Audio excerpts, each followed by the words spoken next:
2025 UCL champions PSG top 8ல முடிக்கல. They have to play of and இந்த game new கேசலோட அவங்க drop பண்ணனால ரெண்டு டீமும் டாப் 8ல இருந்தவங்க டாப் 8 விட்டு கீழே வராங்க. ஸோ கண்டிப்பாக it's a disappointing result for both because ரெண்டு பேருமே அந்த டைரக்ட் குவாலிஃபிகேஷன் வந்து ரவுண்ட் ஆஃப் 16 போய் ஆடணும் தான் எதிர்பார்த்துருப்பாங்க. ஸோ இப்போ அவங்க ரெண்டு எக்ஸ்ட்ரா கேம்ஸ் ஆடணும்.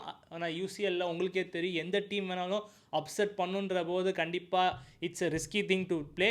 அண்ட் கண்டிப்பாக இந்த கேம் செம இன்ட்ரெஸ்டிங்காக போச்சு. முக்கியமாக ஃபர்ஸ்ட் ஆஃப் 50th செகண்ட்லேயே ஹேண்ட்பால் லூயிஸ் மைலியோட ஹேண்ட்பால்னால விஏஆர் பார்த்து பெனால்ட்டி கொடுத்துருவாங்க. And Ousmane Dembele Ballon d'Or winner miss பண்ணிடுவார். நல்ல பெனால்ட்டி, டீசெண்டான பெனால்ட்டி தான், பட் நிக் போப் சூப்பரான சேவ் போட்டிருப்பார். அண்ட் உடனே விட்டீனியா வந்து கோல் அடித்து ஹெட் ஸ்டார்ட் கொடுத்து 1-0 போயிட்டாங்க. ஸோ பிஎஸ்ஜி குவாலிஃபை ஆக போகிறாங்க, ஜெயிக்க போகிறாங்க அப்படின்னு நம்ம நினச்சிருப்போம். பட் அதுதான் இல்லை.